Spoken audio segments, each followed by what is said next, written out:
Quando você pensa em otaku, o que é que vem à sua mente?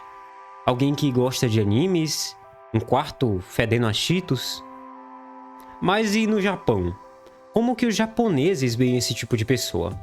Como é que eles vivem? Será que por lá, que é o berço dos animes e mangás, você pode correr pelas ruas igual Naruto e se vestir de empregada de anime e ninguém vai te julgar? Bom, você vai descobrir no vídeo de hoje. Nesse vídeo eu vou te contar como que é a vida de um otaku no Japão, e se você também gosta de animes, de tokusatsu, ou até mesmo de carros japoneses, eu gosto muito. Se inscreve aí no canal, porque aqui é o seu lugar. E a gente tá bem pertinho dos 40 mil inscritos, então me ajuda aí. Meu nome é Simon, e esse aqui é o Rota Asiática. Quando a gente fala sobre otaku, a gente tem que começar explicando o que essa palavra significa. Porque fora do Japão, muita gente acha que otaku é só alguém que gosta de anime ou de mangá, aqueles desenhos japoneses. Tipo, eu gosto de assistir Naruto, então eu sou otaku. Porém, no Japão, o buraco é bem mais embaixo. Lá, ser otaku não é sobre anime ou mangá. Ser otaku pode ser sobre qualquer coisa.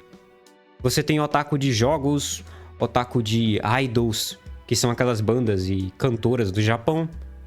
Você tem otaku de trens, sim, você tem otaku de carros e por aí vai. Basicamente, um otaku é alguém que é muito fissurado em um hobby específico. E quando eu falo fissurado aqui é no nível de obsessão, sabe? A pessoa vive aquilo o tempo inteiro. Porém, isso vem com algumas complicações sociais. Ser um otaku no Japão pode ser algo positivo, sendo bem otimista aqui. Porém, na maioria das vezes, tem uma conotação um pouco mais negativa, tá? Não é algo muito bem visto pelos japoneses. É como se a pessoa te visse como alguém meio isolado, que vive no seu mundo próprio.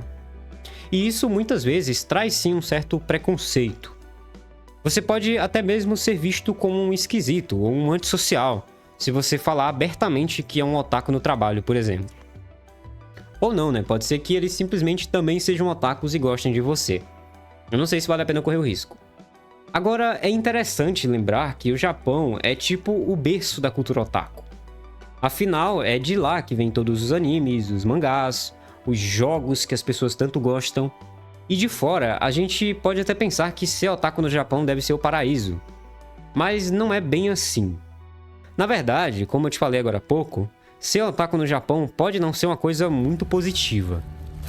Sim, você tem lugares incríveis como Akihabara, que é o sonho de toda pessoa que gosta dessas coisas, com lojas, cafés temáticos, eventos, que eu vou te contar um pouco melhor depois. Mas ao mesmo tempo, dentro da sociedade japonesa como um todo, nem todo mundo enxerga isso com bons olhos. Ser otaku no Japão tem vários significados. Existem diferentes tipos de otaku, e dependendo do hobby ou do tanto que você é apaixonado por isso, a sua vida pode ser bem diferente. Você tem otakus que conseguem viver numa boa, que eles frequentam alguns eventos, eles se divertem, mas também tem aqueles que acabam se isolando do mundo por obsessão por aquele hobby, que consome a vida inteira, todo o tempo da pessoa, e eles meio que perdem um contato com o resto do mundo. Mas como que é o cotidiano desse tipo de pessoa? Como a gente sabe, todo otaku adulto precisa trabalhar, né? Então, depois dessa primeira sessão de animes ou de uma navegada num site, ele se arruma e vai pegar o trem ou metrô, que aliás é a forma mais comum de se locomover no Japão. E vamos ser sinceros, nesse trajeto, provavelmente ele tá pensando que poderia estar em casa assistindo uma série legal ou maratonando um anime ao invés de trabalhar. Brincadeira, nem todo otaku é assim. Tem algumas pessoas que curtem trabalhar, por incrível que pareça, e conseguem conciliar essas duas coisas. Chegando no trabalho, pode acontecer de alguns dos seus colegas serem otakus também. É uma sorte. E eles começam a falar de hobbies como carros tunados, tokusatsu, que são os clássicos Jiraiya, Power Rangers, Changeman. E por que eu tô falando disso aqui? É porque, por incrível que pareça, muitos adultos, talvez até você que tá me assistindo aí, cresceram assistindo essas séries e mantêm um gosto por elas até hoje. Então você acaba descobrindo que ser otaku não é algo tão incomum quanto parece.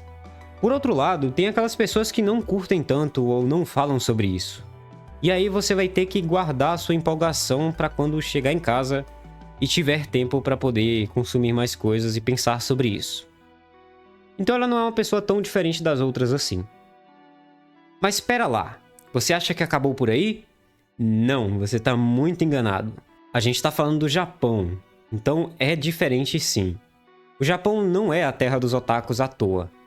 Existem muitas coisas para fazer nesse país quando você tem hobbies como esses. Uma parte bem interessante dessa cultura no Japão são os cafés temáticos.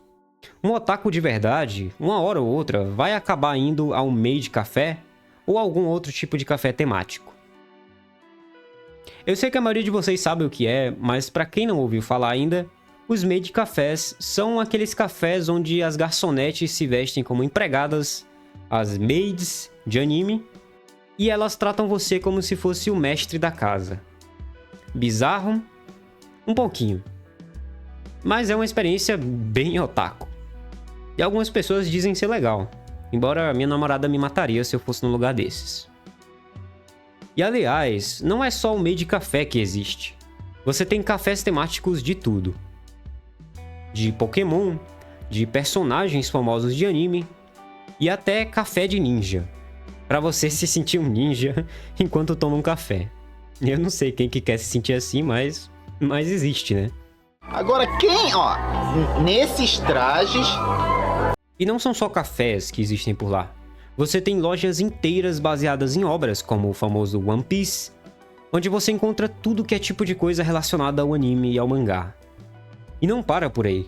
Você também encontra uma série de parques temáticos que simulam o anime ou a obra que você gosta na vida real. E sim, tem parque temático de Naruto.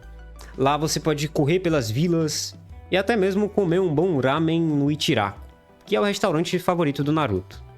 E calma, jovem otaku adulto, você não precisa se sentir isolado disso. Esses parques não são só para crianças. Você pode sim colocar uma bandana e correr com as mãos para trás sem medo de ser criticado. Agora, não tem como falar de otaku sem mencionar tecnologia. E quando eu falo de tecnologia, eu não tô falando só sobre assistir anime em alta definição. Eu tô falando de realidade virtual, de robótica e até mesmo de inteligência artificial, que deixa você interagir com seus personagens favoritos de maneira até um pouco esquisita, eu diria. Você já deve imaginar o que isso vai dar, né? O Japão tá muito à frente do mundo quando se trata disso. Tem gente que passa horas mergulhado em realidade virtual, onde você não só assiste um anime, mas você vive dentro dele. Jesus Cristo. Imagina andar pelas ruas de uma cidade futurística ou lutar lado a lado com seu herói de anime favorito. Para alguns otakus, isso já é realidade. Jogos mobile, como o famoso Genshin Impact, eles também fazem parte da rotina dos otakus. E eles não só jogam esses joguinhos em qualquer momento do dia, mas eles também gastam dinheiro de verdade com esses sistemas de gacha. Isso é uma espécie de roleta virtual, onde você tenta a sorte para conseguir algum item raro. É uma espécie de Blaze do Japão.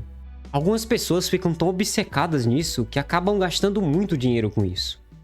E como tudo na vida, a tecnologia tem os seus exageros.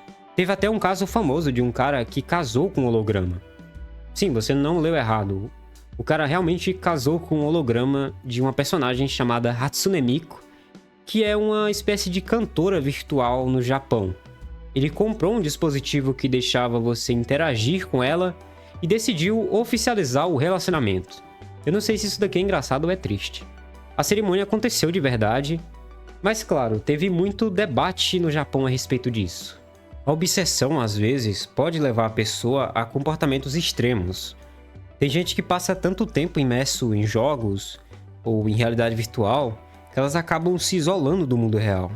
Muitas delas nem sentem mais vontade de socializar ou conversar com outras pessoas. Isso é muito problemático.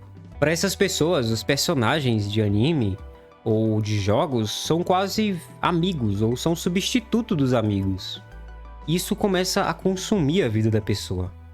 E é claro, essa situação não acontece com todo mundo. Nem todo otaku é assim. Mas no Japão, principalmente, isso não é um caso raro. O lado bom é que, ao mesmo tempo, a tecnologia também deu oportunidades incríveis. Tem otakus que utilizam realidade virtual para criar os seus próprios animes, eles fazem animações independentes, ou desenvolvem até mesmo robôs baseados em animes. O Japão é muito conhecido por ser pioneiro em robótica, e grande parte disso é influência da cultura otaku. Você tem eventos inteiros dedicados a isso, onde você consegue ver robôs que parecem ter saído de um anime, o que é muito legal. Um ponto que eu queria conversar com vocês aqui é que qualquer pessoa que fica fanática por algo, ela acaba naturalmente falando demais sobre isso e incomodando bastante outras pessoas. Isso gera assim um certo hate, uma certa raiva por esses grupos. Isso é ainda pior no caso dos otakus, porque eles estão em grande quantidade. É uma massa muito grande de pessoas que vivem nesse meio. E novamente, eu sei que não é todo mundo que é assim. Nem todo otaku é assim. Mas o grande problema é que uma pequena parte desses fanáticos acaba, de certo modo, representando a comunidade inteira. E daí todos os otakus são colocados no mesmo saco. Eu sei que isso não é justo, mas isso acontece. A consequência disso é que os otakus, especialmente os mais apaixonados, muitas vezes acabam se isolando socialmente. Eles sentem que não são tão bem vistos e por isso começam a preferir viver dentro do próprio mundo. Muitos deles acabam se refugiando em lugares como Akihabara, onde eles podem ser eles mesmos, sem se preocupar com o que os outros vão pensar. Apesar de tudo isso, não dá pra generalizar. Nem todo otaku vive isolado ou é visto de forma negativa. Existem muitos deles que têm vidas completamente normais, com trabalho, amigos, família, e só curtem alguns hobbies assim no seu tempo livre, sem deixar que isso consuma a vida deles. Mas infelizmente a imagem que fica marcada para muitos japoneses ainda é a imagem de fanáticos, aqueles que perdem a linha e são muito exagerados. Mas e você? O que você pensa sobre isso? Você se considera otaku? Você já sofreu algum tipo de julgamento por causa disso? Comenta aí e vamos conversar sobre isso nos comentários. Esse aqui é o primeiro episódio de uma série de vídeos que a gente quer lançar sobre como é a vida de cada tipo de pessoa no Japão ou na Ásia em geral. Se você tem algum tipo de sugestão também, deixa aí nos comentários. Não se ofenda com as piadas, tá? É tudo pelo humor. E a gente se vê nesse vídeo que tá aparecendo aqui na sua tela. Até a próxima.